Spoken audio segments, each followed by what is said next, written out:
നേടിയെടുക്കാൻ കഴിയുന്നത് അത് എന്തുകൊണ്ടാണെന്ന് ആലോചിച്ചിട്ടുണ്ടോ? അത് നമ്മുടെ എനിക്ക് വളരെയധികം പെട്ടെന്ന് നമ്മുടെ കൾച്ചറ്, നമ്മൾ വളർന്ന നമ്മുടെ ആൾക്കാർ വളരുന്നൊരു സാഹചര്യം, നമ്മുടെ ഒരു മനസ്സിന്റെ വികാസം, നമ്മൾ ഒരു സിനിമയോ അല്ലെങ്കിൽ ഏത് കലയും കാണുന്ന കാഴ്ചപ്പാട്, അതിലുള്ള ഒരു ഉയർച്ച കൊണ്ടായിരിക്കാം.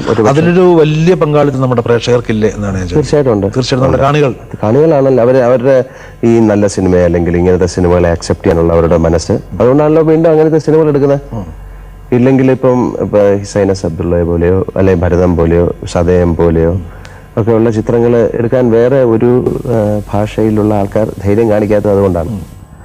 നമ്മുടെ പ്രേക്ഷകരെ ഈ നല്ല സിനിമകളെ സ്വീകരിക്കാനുള്ള അവരുടെ മനസ്സ് പെട്ടെന്നുണ്ടാകുന്ന ഒരു മാറ്റമല്ല. ഇത് ഇങ്ങനെ കുറേ സിനിമകൾ അവരുടെ മേൽ ചെലുത്തുന്ന സ്വാധീനം മൂലം അവർ ഒരുപക്ഷെ അറിയാതെ മാറുന്നതായിരിക്കാം. അങ്ങനെ ആ മാറ്റത്തിൽ കൂടെ വളരെയധികം നല്ല സിനിമകൾ മലയാളത്തിൽ ഉണ്ടായിട്ടുണ്ട്, ഇനി ഉണ്ടാകുമെന്നാണ് എൻ്റെ പ്രതീക്ഷ. ഒരുപക്ഷെ ഈ പറഞ്ഞ പോലെ ഒരു ഒരു ഒരു കൺവെൻഷണൽ നായകന്റെ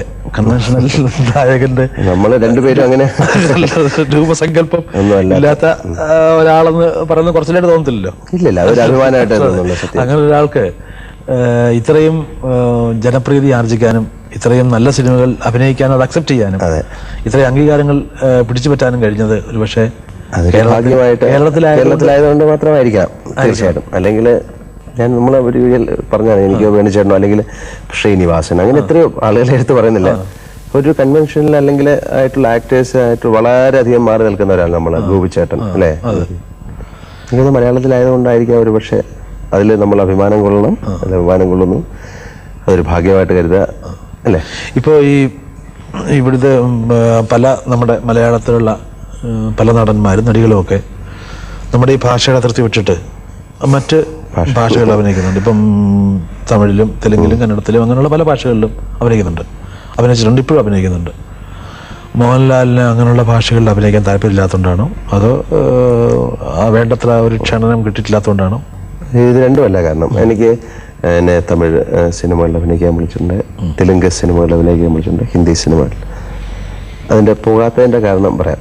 ഇപ്പൊ കുറച്ചു മുമ്പ് പറഞ്ഞത് ഏറ്റവും നല്ല സിനിമകൾ ഉണ്ടാക്കുന്നത് ഏറ്റവും നല്ല ടെക്നീഷ്യൻസ് അല്ലെങ്കിൽ കഥാപരമായിട്ട് എന്തുള്ളത് മലയാള സിനിമയിൽ ആണെന്ന് അങ്ങ് പറഞ്ഞു. അങ്ങനെ ഒരു സിനിമയിൽ പ്രവർത്തിക്കുന്ന ഞാൻ വേറെ ഒരു ലാംഗ്വേജിൽ പോയി വർക്ക് ചെയ്യേണ്ട കാര്യമില്ല എന്ന് തോന്നുന്നതുകൊണ്ട് ഇവിടെ തന്നെ നല്ലതുള്ളപ്പോൾ അവിടെ പോയിട്ട് വന്നത്. പിന്നെ വളരെ ഡിഫറൻ്റ് ആയ ഒരു കൾച്ചർ അല്ലേ? ഒരു